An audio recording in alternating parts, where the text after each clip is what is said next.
Ya, Listo, Camilo. eh, ya. Muy buenas tardes o noches, dependiendo de dónde estén quienes estén viendo ahora. Les damos la bienvenida a la charla de el doctor Maximiliano Reyes Lobos, quien nos va a hablar sobre Entre ley y la justicia, Frónesis y Epiqueia en diálogo hermenéutico. Para dar una introducción a nuestro exponente, les voy a decir su trasfondo. Bueno, él es doctor en filosofía por la Universidad de Valencia, con un premio extraordinario de doctorado. Desde 2019 es docente en la Dirección de Formación General de la Universidad Católica del Maule y actualmente es investigador postdoctoral en el Departamento de Ciencias Políticas de la Universidad British Columbia. Sus principales intereses de investigación incluyen la ética, teoría política y estudios sobre el comportamiento humano con especial interés en los postulados aristotélicos y la hermenéutica. Algunos de sus más recientes trabajos son ¿De qué hablamos cuando hablamos de derechos humanos? Notas sobre el fin de una acción virtuosa y The Influence of Dictatorship and the Emergence of the Common. En coautoría destaca Formas de capitalismo, un marco teórico para interpretar el devenir social en un mundo globalizado con Carlos Lisboa y Bien común, bienes comunes para quienes, desafiando la visión atomista de la sociedad civil con Javier García Calandín. En CIEPE, Maximiliano ejerce como investigador asociado y como consejero del equipo de coordinación junto a Félix Andueza, que también es parte de CIEPE. Conduce una investigación en torno a la figura de Wittgenstein y la recuperación de una retórica aristotélica en el estudio del lenguaje. Además de pertenecer a CIEPE, Maximiliano es miembro de Latin American Studies Association, LASA, y además de la Asociación Chilena de Filosofía, de la CHIF. Así que, sin nada más que agregar al tintero y sin darnos más vueltas, Maximiliano, puedes comenzar a hablarnos.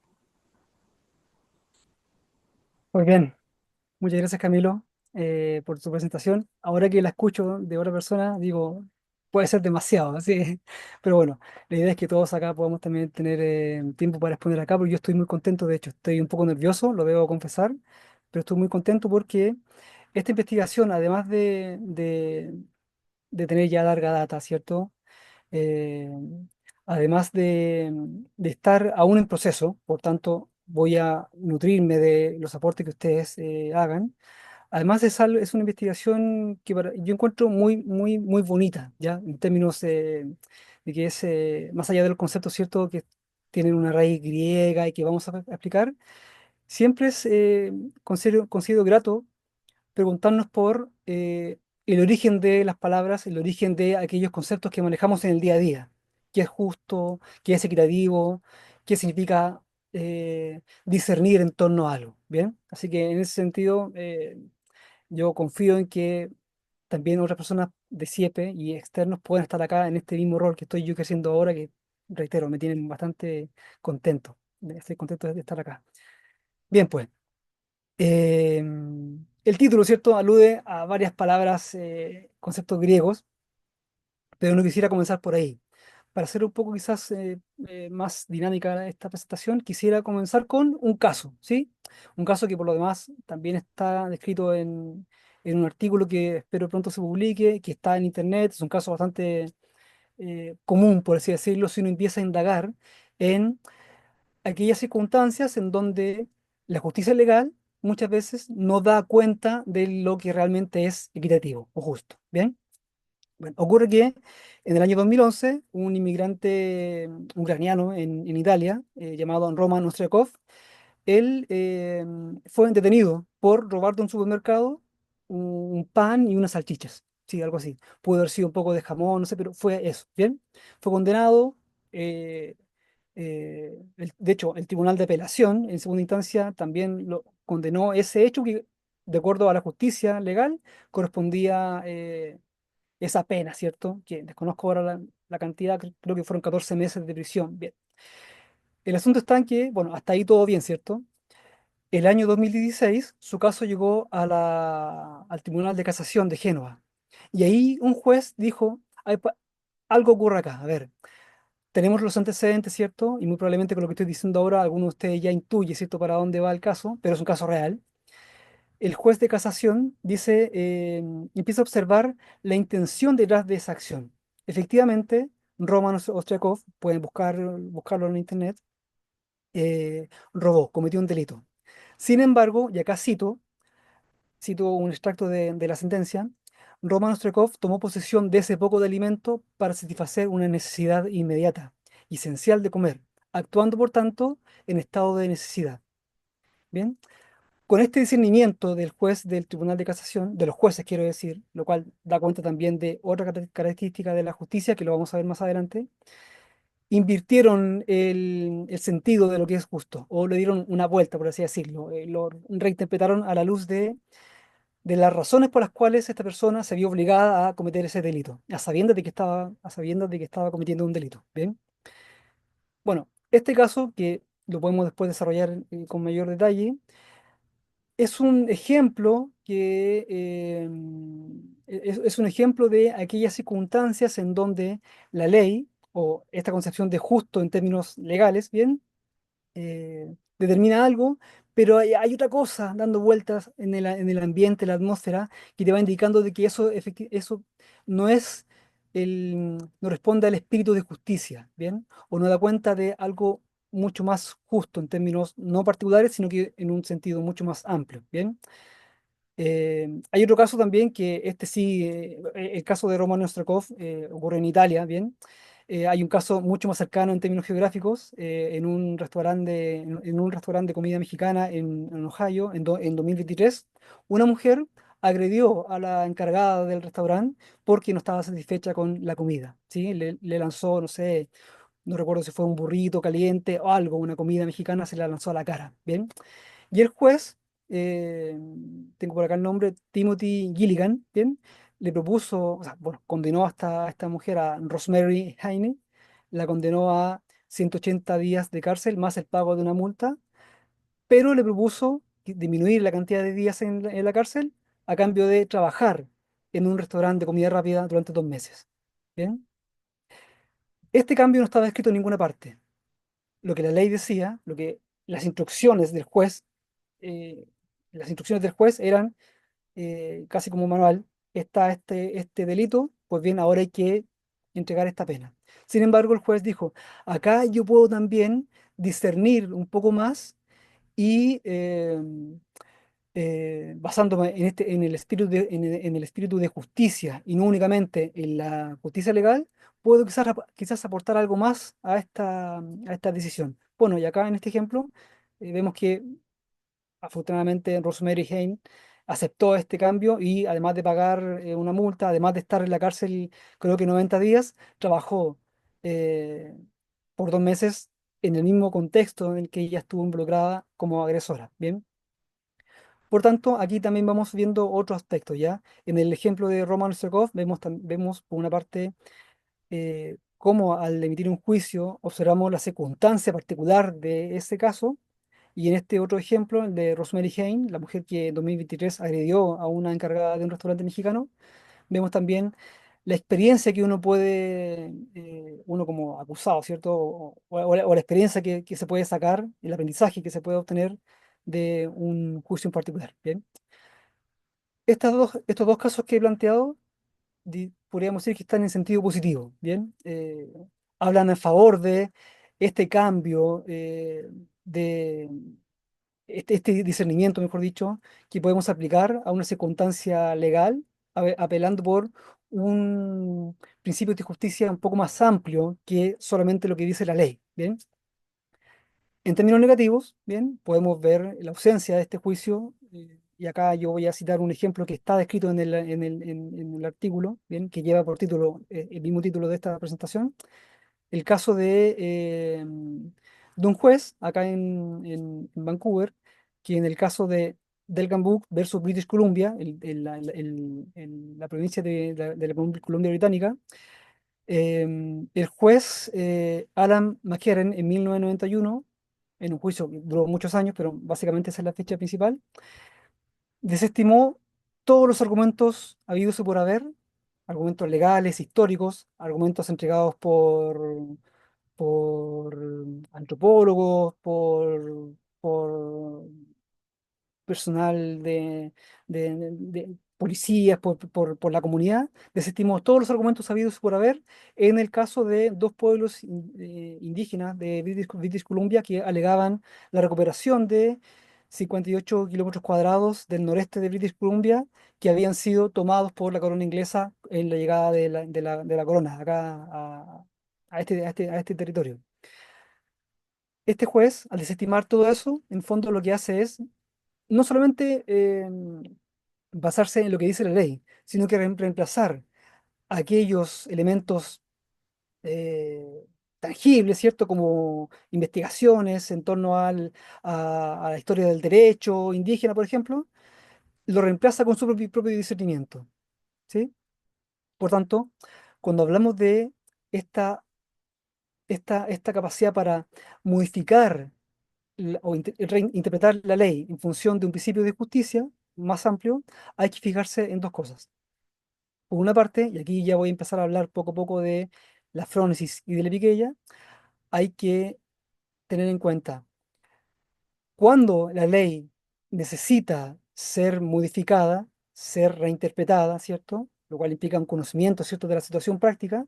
Y así, por ejemplo, los jueces del Tribunal de Casación de Génova pudieron notar que la ley, aun cuando estuviese correctamente escrita, por así decirlo, no daba cuenta de la situación real de Roman Ostrakov al robar este trozo de pan y estas salchichas, ¿bien? Y además hay que observar el discernimiento, la capacidad de la persona para poder efectivamente decir, ¿sabes qué? En esta situación en particular, amerita este tipo de discernimiento, este tipo de decisión, ¿bien? No sé si hagamos un pequeño, una pequeña pausa. En primer lugar, quisiera saber si los dos ejemplos, los tres ejemplos que he comentado se han entendido, ¿sí? Así que por favor, no tengan problema en levantar la mano, abrir el micrófono. Eh, en primer lugar, quisiera eso, ¿ya? Veamos esto como una conversación, como un diálogo. Además que yo sé que hablo un poco rápido, entonces esta pausa también me ayuda bastante, ¿ya? ¿Se entendieron los ejemplos? ¿Sí? Nicolás, Camilo, ¿sí? Los Sí, sí. invito a toda la audiencia a que se tomen unos segundos para recordar algún caso similar en el que no tiene que ser un caso necesariamente legal, ¿ya? Pero sí una circunstancia en la que aquello que estaba escrito como norma se modificó a la luz del contexto. ¿Bien? Así que piénsalo y lo vamos a ir viendo. No sé si... Yo pienso en un caso que, bueno, son dos casos de tiroteos que hubo en Estados Unidos. Uno que es menos conocido y uno que, bueno, es más conocido, es Luigi Mangione. O sea, hay un caso como de que la justicia actúe de una manera, pero yo justamente lo contrasto con otro caso que también ocurrió en Estados Unidos, en El Paso, Texas, con Patrick Crucius. Patrick Good Crucius, que él hizo un tiroteo en un Walmart abiertamente y todo eso, y solamente recibió una sentencia de alrededor de unos 6 años en el 2019. Solo se le dieron 6 años. En cambio, bueno, Luigi Mangione mató a una persona y ya se le está imponiendo la pena, así, una pena de muerte severa, siendo que igual incluso la relación de la evidencia y todo eso también ha sido dudosa, entonces como que ahí igual pensándolo justamente con lo que estás hablando, como que hay una diferencia de la aplicación de las leyes y bueno, aparte desconozco cómo funcionan las leyes en Estados Unidos, porque cada estado tiene distintas formas de cómo regular eso, entonces como que se me venía a la mente justamente esos dos casos como para agregar carne a la parrilla en este asunto. Sí, por supuesto. De hecho, gracias Camilo. Ese tipo de casos, además de que se dan en un contexto en donde cada estado, ¿cierto?, tiene su propia ley, su propia interpretación, creo que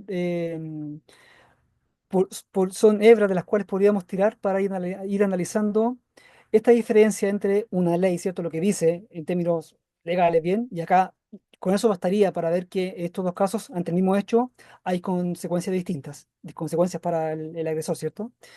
Pero además podríamos ver después en qué medida los jueces de cada caso pueden decir, ¿sabes qué? A la luz, por ejemplo, de lo que tú estás diciendo, deberíamos cambiar la sentencia. O yo como juez, o yo como sociedad civil, ¿sí? O yo como entidad gubernamental, basándome en el espíritu de la justicia, aquello en el que se ampara la ley escrita, ¿bien? Yo puedo decir, ¿sabes qué?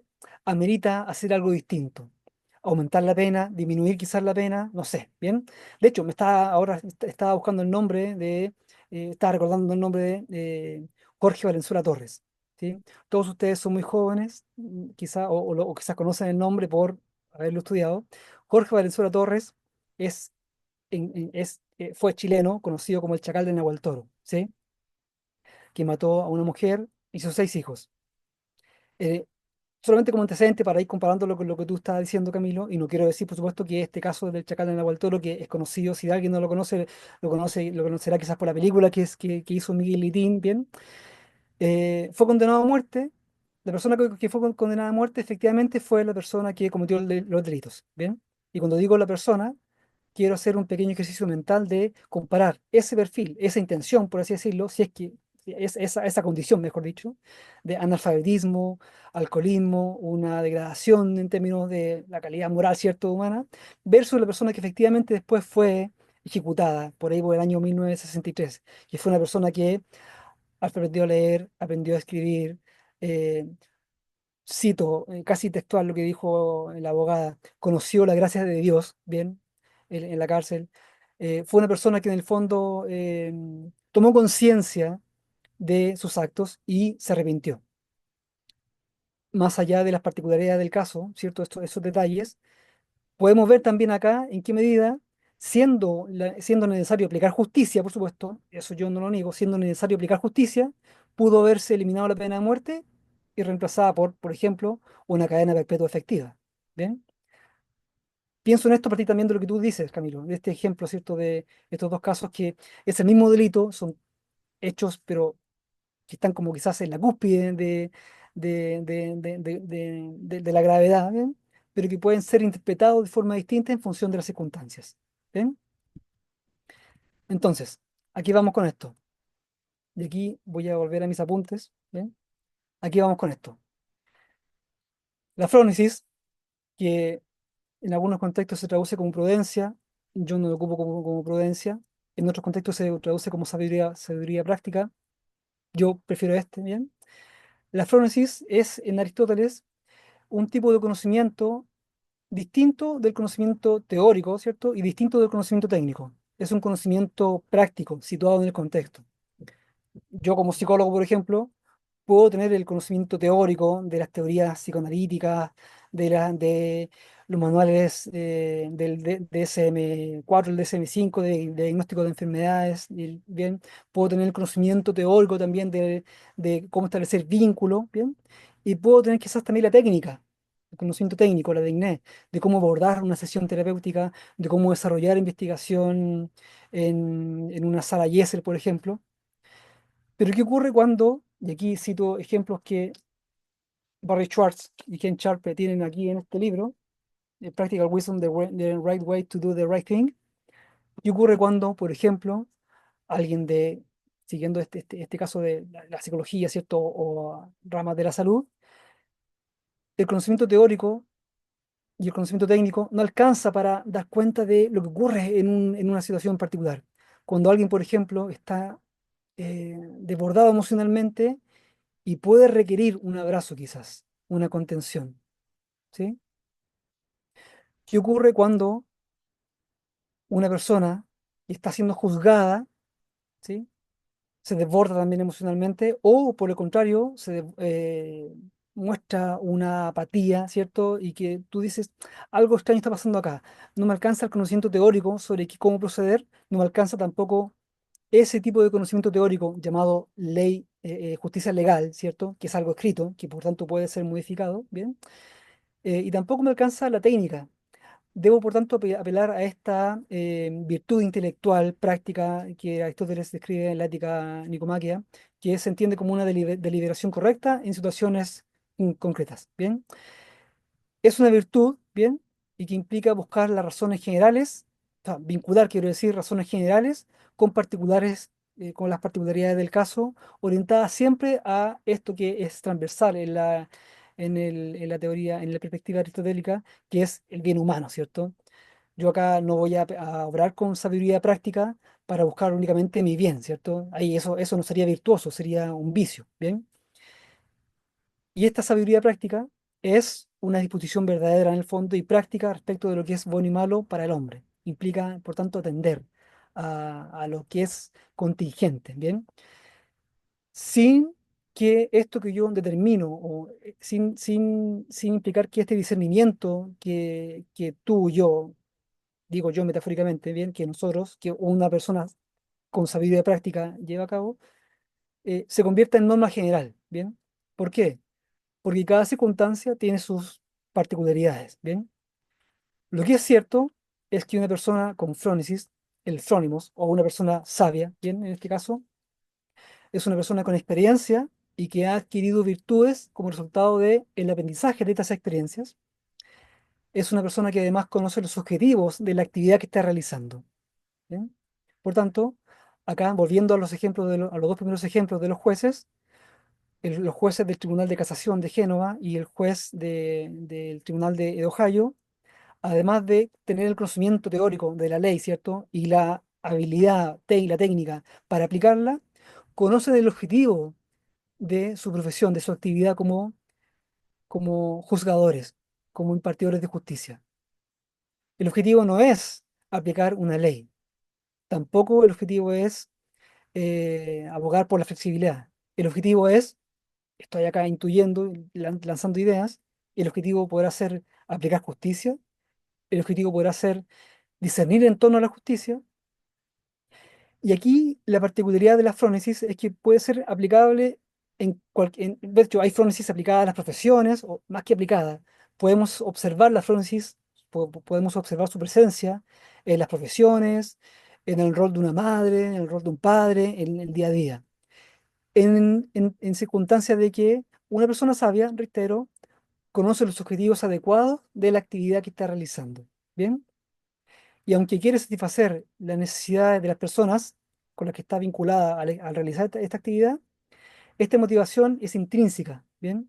Porque no depende tanto de lo que mi paciente quiera o de lo que el acusado o el abogado quiera, sino que depende de esta disposición que yo desarrollo a partir de la experiencia de buscar lo que es correcto en la circunstancia en particular. ¿Bien? Y eso implica una tercera característica de la frónesis, que es improvisar. ¿Bien? De hecho, Barry Schwartz, estoy publicitando acá, Barry Schwartz y Ken Charter, llaman a la frónesis, la describen como una especie de jazz moral, ¿bien? Y acá cito, a veces depende, el jazz, ¿cierto? A veces depende de reglas. Tenemos la música, perdón, las notas musicales, tenemos... ¿hay alguien que sepa música acá que me oriente un poco con los términos que acá, para no perderme bien? No sé, está la partitura, ¿cierto? Está el conocimiento técnico del instrumento que yo estoy tocando, el piano, tengo el conocimiento teórico, ¿cierto? De la música, las entonaciones, los bemoles, ¿bien? Pero el jazz, si es jazz, es porque implica improvisar a medida que yo voy avanzando en el ejercicio de tocar este instrumento en interacción con el público, en la interacción con los demás músicos, ¿bien? Así, y acá está la cita. La sabiduría práctica es una especie de jazz moral. A veces depende de reglas y principios, como las notas de la página y la melodía básica del jazz, pero las reglas no bastan por sí solas. La improvisación moral es la melodía interpretativa que tocamos en torno a esas notas y melodías para hacer lo correcto. ¿Bien? ¿Cómo vamos hasta ahora? Eh, ¿Sí? ¿Sigo? ¿Sí? Perfecto, bien, bien. Entonces, tenemos este concepto, ¿cierto? Que es el de la frónesis. Y que, contrario a lo que plantea Aristóteles, sí la pueden desarrollar los jóvenes, en la medida en que los jóvenes puedan aprender de la experiencia, ¿cierto? Estar atentos a lo que ocurre en el contexto, lo cual implica esta sensibilidad, ¿cierto? Contextual, estar atento a lo que ocurre aquí y ahora, ¿bien? Que implica, por supuesto, este otro concepto que está muy en boga, la atención plena, ¿cierto? A ver, ¿qué ocurre acá? ¿Cuáles son las circunstancias? ¿Bien? Y además, implica que una persona sabia, siendo joven o siendo ya mayor, puede equilibrar razón y emoción, ¿sí? Confiando en el poder de esta guía de la Fronesis para emitir un juicio sin distorsionar, eh, en el fondo, el fin último que persigue la justicia. ¿Bien?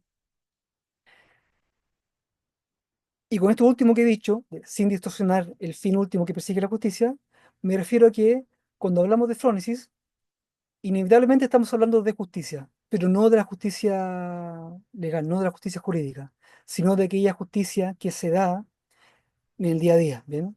Si la justicia es una virtud fundamental en Aristóteles y en cualquier sociedad, ahí me arriesgo a decir, es porque es la única virtud que para ser definida necesita de la interacción con un otro, ¿bien? Yo puedo decir qué es lo justo para mí, o puedo decir qué es lo justo en estas circunstancias, pero esa definición no va a ser legitimada, por así decirlo, hasta que pueda ser contrastada con lo que es justo para el otro, ¿sí? En cambio, yo puedo ser valiente, y mi valentía, ¿cierto? Eh, a mí me sirve, ¿sí? Claro, por supuesto, mi valentía para otro puede ser considerada temeridad o cobardía, pero en el fondo el que obra con valentía soy yo. Sin embargo, la justicia es algo que se define y se disfruta, por así decirlo, se experimenta en la interacción, ¿bien? Por eso es que había una consustancialidad entre Francis y, y justicia. De ahí entonces que este otro concepto, epiqueia, eh, eh, que se traduce como equidad, ¿bien? Responde a este principio, perdón, a este espíritu de justicia, ¿bien? Recordemos que con Aristóteles hay una justicia particular, ¿cierto? Y una justicia absoluta. O en función de la traducción, justicia universal, justicia total, ¿sí? Es una justicia, es el amplio marco de justicia, ¿cierto? Que no es un ideal, por supuesto, no es un ideal en términos platónicos, no. Es una justicia que está aquí situada en la interacción, aquí en este plano, ¿bien? Pero a la cual podemos llegar, ¿cierto? En la medida en que vayamos definiendo estas justicias particulares, ¿sí? En algunos casos habrá que distribuir algo, bienes, servicios, en otros casos habrá que corregir circunstancias, ¿bien? Y así vamos casi como niveles de desarrollo, alcanzando esta justicia universal, justicia absoluta, justicia total, ¿bien? En ese marco amplio, por supuesto que está la frónesis, porque en la medida en que yo pueda, yo, tú, cualquiera de nosotros, como sabios prácticos, ¿cierto? En la medida en que podamos distinguir lo que es correcto en una situación, vamos a estar, por supuesto, obrando en este marco de justicia, ¿bien? Y la epiqueia es, o la epiqueía, es este espíritu, es la atmósfera de equidad, y que en este caso, ¿bien? Viene a corregir la ley cuando la ley no da abasto o no cumple, ¿cierto?, con lo que realmente es considerado justo por las personas que están juzgando, ¿bien? Siendo estas personas que están juzgando un juez, tú y yo como miembros de la sociedad civil, ¿sí? O sea, es en el amplio sentido, ¿bien? Eh, y así como digo algunas características de la Francis, la epiqueia no es una virtud, sino que es una operación, ¿bien? Y para obrar con epiqueia sí se requiere esta es la propuesta, por supuesto, nuestra, mía y de Max Cameron, de acá de la Universidad de British Columbia. Para obrar con epiqueía se requiere de frónesis. ¿Bien? ¿Bien? Porque para obrar con epiqueía, para argumentar basándome en el espíritu de justicia, yo debo lograr ver estas injusticias producto de la aplicación de una ley, cuando la ley, por supuesto, no alcanza. ¿Bien? Eh, Pensemos en la redacción de una ley, de una constitución política, por ejemplo, que se reúnen personas a redactar, ¿sí?, esa norma. Llámese ley, llámese constitución, ¿sí? Se reúnen. Aun cuando puedan llevarse a debate, a discernimiento, a deliberación, todas las circunstancias, siempre habrá circunstancias no previstas por la ley. ¿Bien? Por tanto, cuando ocurre una circunstancia no prevista por la ley, ¿bien? Tenemos dos opciones. Habrá un equipo que defenderá, abogará por el texto de la ley, ¿bien? Y aquí entran en juego todas las perspectivas textualistas, ¿cierto? ¿Bien? Valga la redundancia. O vamos a un enfoque más pragmático y contextual, que implica no desconocer la ley, sino que reformularla siguiendo su principio, ¿cierto? Pensando, por ejemplo, en aquello que motivó a los redactores de la ley en su momento, ¿bien? Para respetar eso, pero con atención a lo que ocurre realmente en la situación que estamos observando, ¿bien?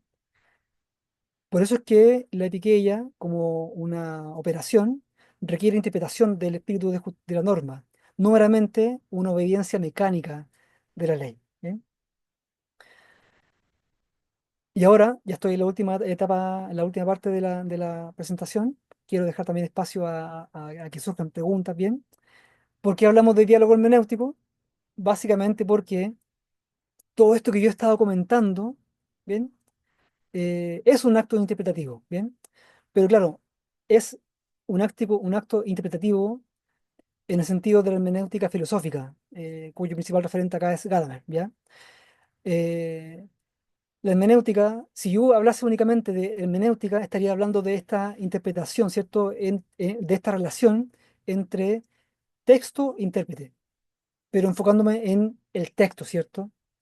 En lo que dice el texto. Esa es la hermenéutica clásica, ¿bien?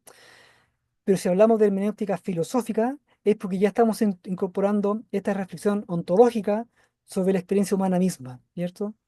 Reconociendo que quien interpreta no es un sujeto neutro, no es alguien que está observando desde afuera la circunstancia, sino que trae acá a colación los prejuicios, la historicidad y una forma de ser que va condicionando también aquello que se interpreta. ¿Bien? Para reforzar esto, recordemos entonces los ejemplos de Roman Ostrakov, el ejemplo de Rosemary Hain, de este restaurante, ¿cierto?, en Ohio. Recordemos también los dos ejemplos que tú decías, Camilo, ¿bien?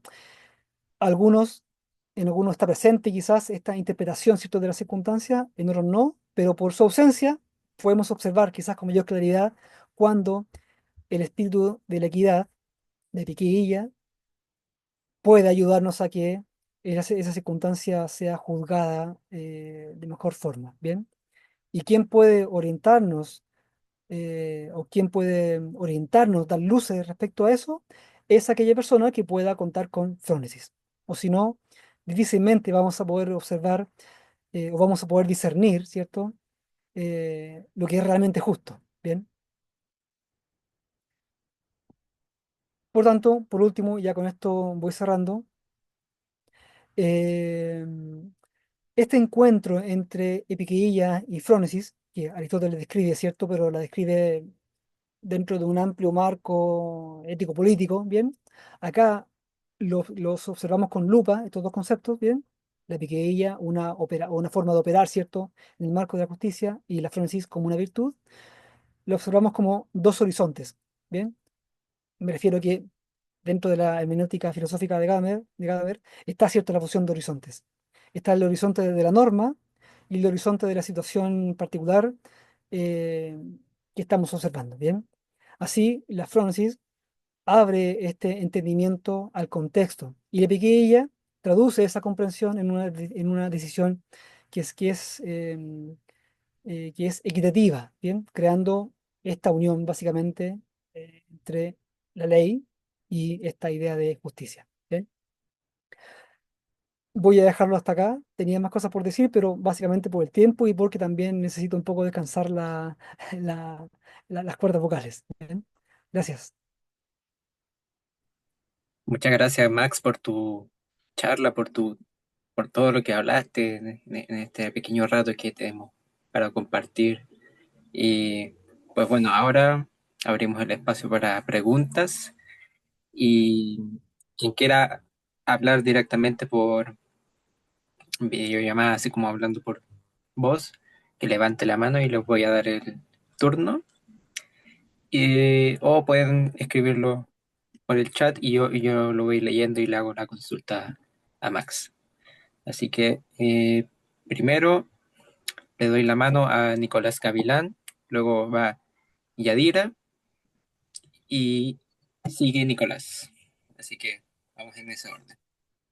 Hola a todos, ¿cómo están? Ahí me estaba uniendo un poquito atrasado a la charla, pero claro, no sé si dentro de todo se puede como, hace poquito estaba leyendo como un poco a Locke y claro, él habla de un concepto que se llama pericia, que es como una especie como de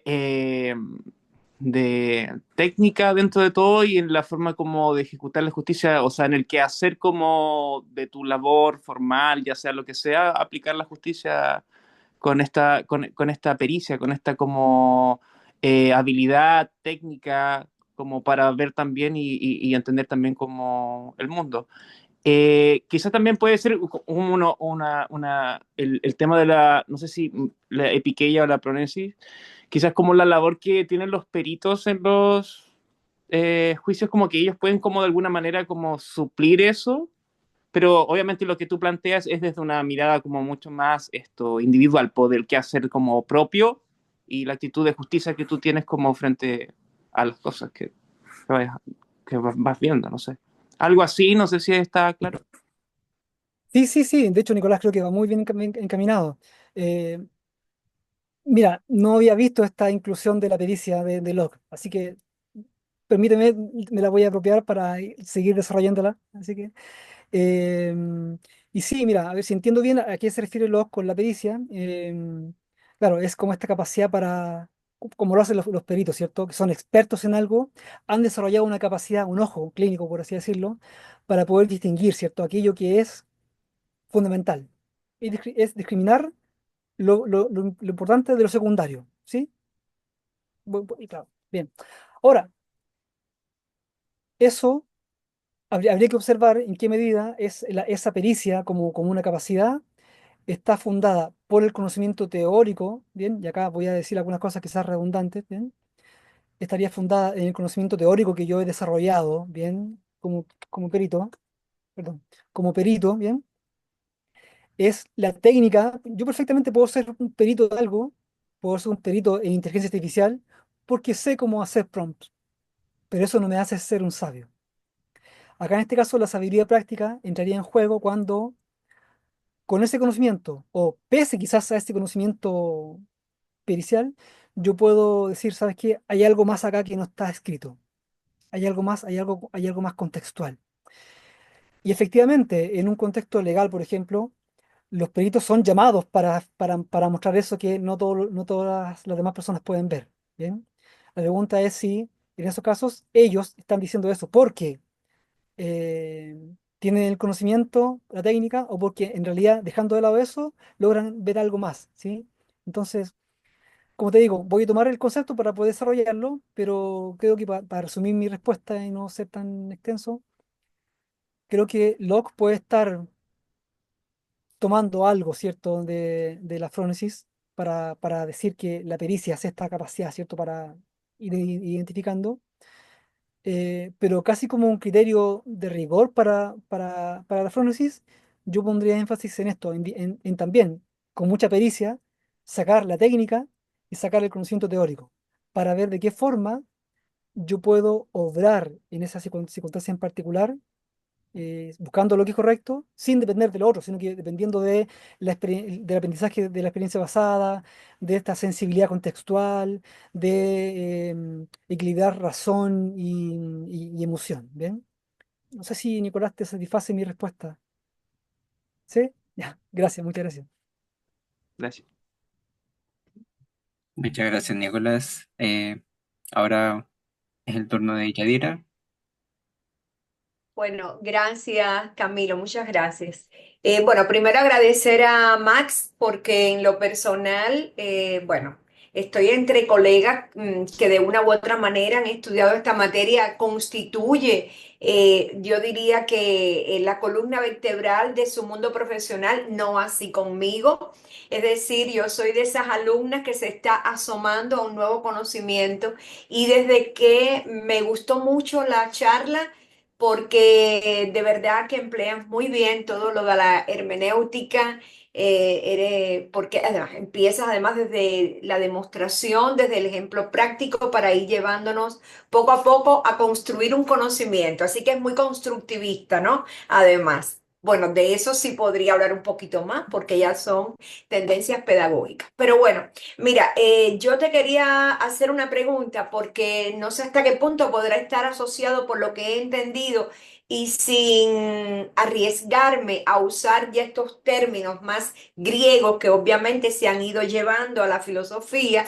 em, Quería, por ejemplo, yo te voy a poner un ejemplo y después te voy a hacer mi pregunta. Yo vivo en los Estados Unidos.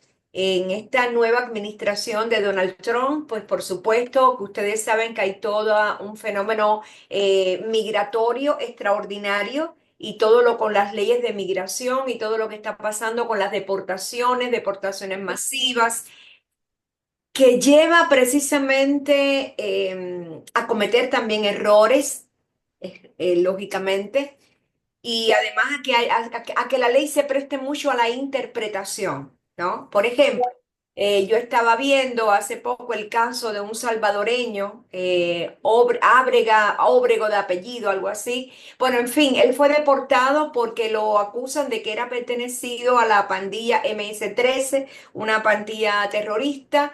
En resumen, lo deportan a El Salvador, ahí empieza la cuestión de la ley, porque si este hombre está aquí en los Estados Unidos y comete los actos delictivos, en el caso de que haya sido porque lo envían a El Salvador, debía haber sido juzgado y penalizado aquí en los Estados Unidos y cumplir su condena, donde él, por supuesto, ha cometido esa falta. Bien, en fin. Lo envían, la Corte Suprema ha fallado a favor de que el hombre regrese, sin embargo, el gobierno no le permite de nuevo entrar. Él tenía algunos antecedentes, algunas cosas. Bueno, hay otro caso que se ha dado en las redes sociales que ha explotado en los últimos tiempos, una madre cubana, esto hace apenas unos días, que fue deportada. Ella tenía una I-220B, es decir, una orden de deportación, pero aún así tuvo una niña que tiene a la sazón un año y tanto, y ella tenía esta orden de deportación, lógicamente cumpliendo la ley, la deportaron a Cuba. Su niña ciudadana americana se quedó en el territorio de los Estados Unidos y entonces, bueno, todos los días son muchas historias de este tipo y la pregunta es, ¿hasta qué punto las fronteras entre el cumplimiento de la ley, la justicia, el carácter humano, hasta qué punto este humanismo puede permear el cumplimiento de la ley en función de una justicia? Por ahí viene mi análisis, es decir, cómo tú ves esta relación entre la ley, lo justo, lo humano, esa triada, cómo tú crees que se pudiera manejar de una manera, yo diría que, no sé si la palabra sería más eficiente, ¿no? O no sé cuál, ni cuál sería la palabra, ¿no? Pero bueno, cómo manejar estos términos de ley, justicia, humanismo en diferentes casos, en diferentes contextos.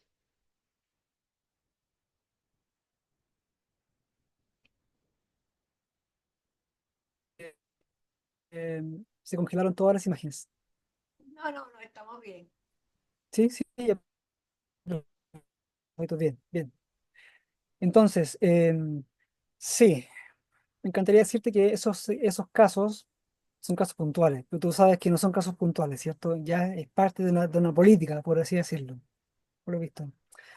Eh, no, y antes de eso, respecto a lo primero que comentabas, que la persona que es sabia o práctica, que es obra con frónesis, también tiene la capacidad para ser ejemplo de otros. Saben que la frónesis y la epiqueia pueden ser principios filosóficos de una norma en un sentido más amplio, llámese, por ejemplo, constitución política. Eh, Hay un juez en Estados Unidos, apellido Breyer, lo cito en uno de los textos. Él el año pasado publicó un texto, un libro que se llama ¿Por qué prefiero la interpretación eh, pragmática de la ley? Y él hace un recorrido por, por este enfoque textualista de la ley, de la Constitución, de la ley estadounidense. ¿Bien? Y va dando cuenta poco a poco de lo que tú estás diciendo. En el fondo de estos cerrojos, ¿sí? A la interpretación. Ahora, en el fondo, la pregunta tuya es cómo equilibrar, ¿cierto? Esta decisión en pro de la justicia, del espíritu de la justicia, de modo que casos como el de esta mujer cubana pueda atenderse con justicia, pero sin que esa circunstancia se convierta en una norma general, ¿sí? También la puerta, ahí, si abrimos esta puerta, podemos después caer en un vicio de que pueda replicarse el uso, o sea, pueda interpretarse el nacimiento de un hijo como un recurso, ¿cierto? Para yo quedar acá en el país, ¿bien? Eh, yo creo en este caso que la epiqueia, las frónesis, eh, pueden también convertirse en principio filosófico de una carta fundamental, ¿bien? De modo tal que sirvan como contexto, si ya la frónesis es contextual, ¿cierto? Y la epiqueia implica atender a este espíritu de la justicia, estos dos conceptos pueden perfectamente también servir como marco amplio, ¿sí? Que va a orientar la deliberación en este amplio marco también, no de una ley en particular, sino que de una carta magna. ¿Bien? Exacto. Eh, por supuesto, para llegar a eso se requerirá tiempo, habrá muchos casos como los que tú has comentado que no van a probablemente ser atendidos por este nuevo escenario, ¿bien? Pero, pero yo creo que es posible, es posible. Sobre todo también considerando que, y acá voy a hacer una lectura positiva, ¿cierto? Como favorable del asunto, todo lo que estamos viendo en la administración de Trump es ausencia de Francis y ausencia de Piqué. ¿Bien? Por tanto, ese ejemplo sirve muy bien para graficar cuán importante es orar con Piqué y con Francis. Eh, y cuando observamos la ausencia de algo, cuando yo observo la ausencia, por ejemplo, cuando yo observo que mis derechos están siendo vulnerados, es cuando más atención le presto a ellos. ¿Sí? Cuando yo me doy cuenta de que, no sé, no tengo electricidad o no tengo agua, no tengo cierta comodidad o no cuento con algo que es importante para mi supervivencia, más atención le presto a ello. ¿Qué quiero decir con esto? En ausencia de un discernimiento y de un puente entre esta capacidad para atender a lo que es correcto en la situación en particular y este principio, este espíritu de justicia, en ausencia de eso, más atención voy a poder bueno, prestarle, ¿cierto? Por tanto, con más ahínco, y aquí esto que estoy diciendo casi como un llamado, ¿cierto?, a la deliberación, a la movilización, a actuar políticamente, a la politización. eh, a mayor ausencia, mayor motivación puede haber para que realmente esto se expanda y no sea únicamente un recurso con el cual cambiar un dictamen y convertirlo en algo que pueda ser efectivamente un principio filosófico de un documento, de una carta magna, ¿bien? Pero llevará tiempo, por supuesto. Exacto, claro. No sé qué opinas tú, ya dirás. No, no, estoy viviendo dentro de ese contexto, me hago muchas preguntas y te tengo que ser honesta, me coloco. Es difícil encontrar el equilibrio, la sofrocine, ¿eh? Es muy Sí, difícil sí, sí, porque te colocas escuchas un argumento y dices, es verdad, escuchas otro y dices, ay, porque también. Entonces, creo que yo hablando con muchos abogados, ¿no? A lo largo de la vida, porque con todos hemos tenido que chocar con abogados, ¿no? Y hay cosas que te dicen, ¿no? Digamos que casi que mantras, ¿no? Que te van diciendo de que el desconocimiento de la ley no te exime de su cumplimiento, que la ley no puede ser a partir de la interpretación porque la ley está escrita y hay que cumplirla. Entonces, cuando te escucho, siento que no es tan cerrado, que no es tan hermético y que llegará el momento en que habrá que verla desde otros puntos de vista. Yo creo que sí también se hace cuando hablamos de las atenuantes, por ejemplo.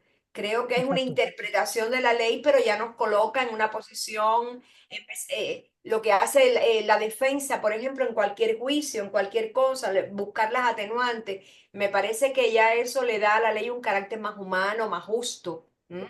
Más Sí, contextual, más sí, y sí, más personalizado. sí. Es lo Bueno, que perdona, te interrumpí.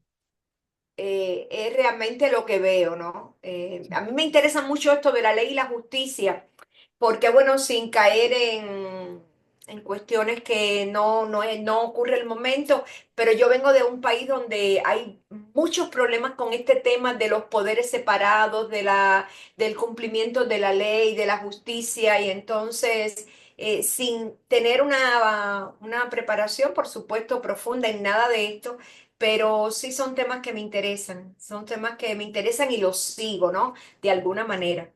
sí.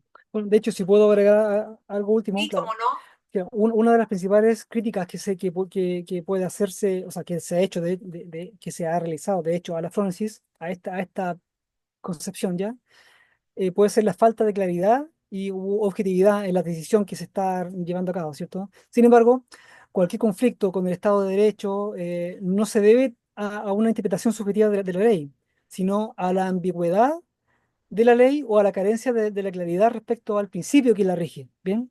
Por eso que también cuando hablamos de la frónesis, hablamos de que la persona con frónesis también conoce el objetivo que persigue su actividad. Acá nos preguntamos cuál es el objetivo que persigue una ley, ¿cierto? O el impartir justicia. ¿Bien? En esta línea, la uniformidad, ¿cierto?, de la ley no se basa en su homogeneización, sino más bien en su calidad en su justeza, en esta cualidad de ser justa. claro. Reitero, es la manipulación de la ley lo que da cuenta de cuán importante es en el fondo la frónesis y la piquilla. Exacto.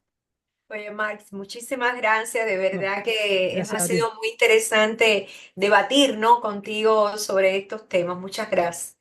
Muchas gracias a ti, Yadira. Muy bien, entonces pasamos con Nicolás. Muchas gracias, Camilo. Bueno, agradecer a Max también por la exposición tan clara y tan cercana a la vez, ¿no? Tener este diálogo con el público es algo importante que se agradece mucho. Y dentro, siguiendo también la misma línea que ha planteado Yadira y de lo que has expuesto, a mí me viene mucho el tema de situarnos en la Segunda Guerra Mundial a propósito de lo que va a investigar Camilo y exponer pronto, de que pareciera que el derecho positivo, ¿no? Ese entonces permitía, ¿no? La muerte de ciertas personas frente a considerar la muerte, digamos, como algo que iba en contra de la dignidad humana y todo lo que nosotros sabemos de eso. Pero parece que ahí también con lo que dice Yadira, ¿no? La separación de poderes, que eso también ayuda al cumplimiento de un Estado de Derecho, claramente, ¿no? Pero cuando carece eso, al parecer no hay frónesis ni epiqueia, porque la ley está, no sé si dogmatizada o está siendo de forma totalitaria utilizada, porque finalmente si el Estado o los líderes nazis hubiesen dicho que está permitido matar a tal tipo de personas, eso es parte de la ley. Entonces quizás no tiene que, la aplicación de esa ley sí está, pero ese recurso práctico de la sabiduría práctica de poder aplicar algo sabiendo que va en contra de la ley natural, por ejemplo, en otros términos, también nos pone en el dilema de lo legal, ¿no? La concepción legal. de la ley Claro. frente a las tendencias naturalistas, ¿no? Del derecho natural. ¿Cómo podríamos afrontar ese tipo de dilema, ¿no? Que se han dado en la historia de la humanidad y que yo quise poner este ejemplo también por la investigación de Camilo? Sí, sí. También hay algo que no comenté, que tiene que ver con el trasfondo, ¿cierto?, aristotélico de todo esto. Y que es, cuando hablamos de poderes, de poderes, ¿cierto? Poderes políticos, poderes del Estado, ¿bien? Está el poder ejecutivo, ¿cierto? El poder jurídico, ¿bien? Está el poder deliberativo y que tiene que ver con un tipo de, una forma de hacer política distinta a la que hacemos hoy en día. Hoy día tenemos una democracia representativa. Yo voto porque alguien y le confío, ¿bien? A esa persona, yo confío en ti y tú determina lo que es correcto, ¿bien? Pero la presencia de las fónesis de la etiquella implica que la deliberación es en sí misma un poder también, ¿bien? Lo cual ¿cómo decirlo? Hacemos un giro en 180 grados. Ya el sujeto ciudadano, bien, no está abajo simplemente confiando y recibiendo las directrices. Está arriba con una suerte de confianza cautelosa en en el discernimiento que llevan a cabo aquellas personas que están mandatadas para ejercer los cargos públicos, ¿bien? En ese contexto, yo creo que por supuesto que puede ser mucho más sencillo encontrar el equilibrio entre estas distintas formas de derecho, porque siempre va a estar presente esta idea de que lo que se decida, ¿bien?, va a ser sometido a escrutinio, a juicio, ¿bien? ¿Sí? Eh, Recuerdo, por ejemplo, la pregunta respecto eh, a la inteligencia artificial, ¿cierto? Todo este marco legal que hay detrás, cómo definimos a la persona, ¿bien? Y esa misma definición, o el debate, mejor dicho, ha ido cambiando con el tiempo, y eso es porque ha sido sometido a escrutinio público. Si nos enfocamos únicamente en aquello que es natural, por así decirlo, por supuesto que cerramos, ¿bien? Pero para hacer eso hay que tener, quizás estoy siendo muy aristotélico, pero hay que invertir el asunto y ver que no tiene que ver con que el discernimiento lo llevan a cabo unos pocos, sino que es una capacidad que todos podemos desarrollar. ¿Bien? Eh, y por supuesto esto, Nico, lo estoy pensando ahora, no lo tengo muy desarrollado ya, lo estoy pensando ahora, pero tiene que ver con esta idea de la frónesis y de la epiqueia como una virtud y una operación que no es propia de un segmento particular de la población, sino que tiene que ver con la capacidad para deliberar y discernir sobre algo, lo cual es mucho más amplio y transversal.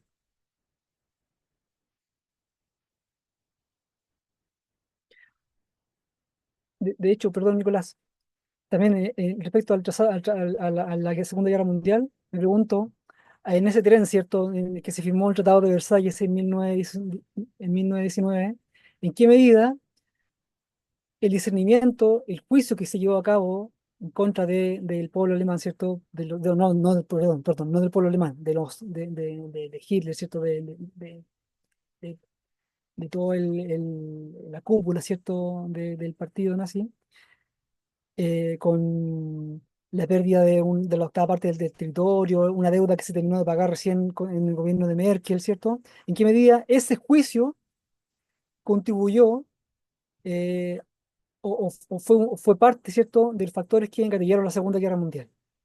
¿Bien?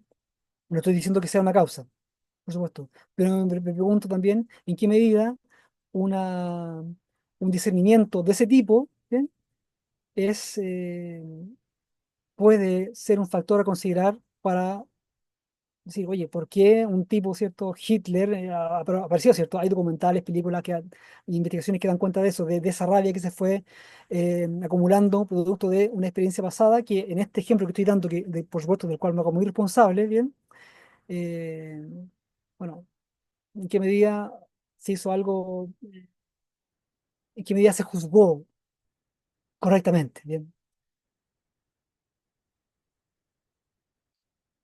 La Primera Guerra Mundial, a eso me refiero. Carlos, Hola, hola, ¿se me escucha? ¿te- Hola Max, un ¿qué tal? gusto, sí, muy bien, encontrar en esta instancia. Solamente tenía como un par de comentarios, slash como preguntas, justamente esto último que estábamos conversando, de un discernimiento correcto. O sea, hay un punto, que como habían dicho anteriormente, de que esto no es solamente, no le pertenece este conocimiento a un segmento de individuos, sino que es algo más transversal.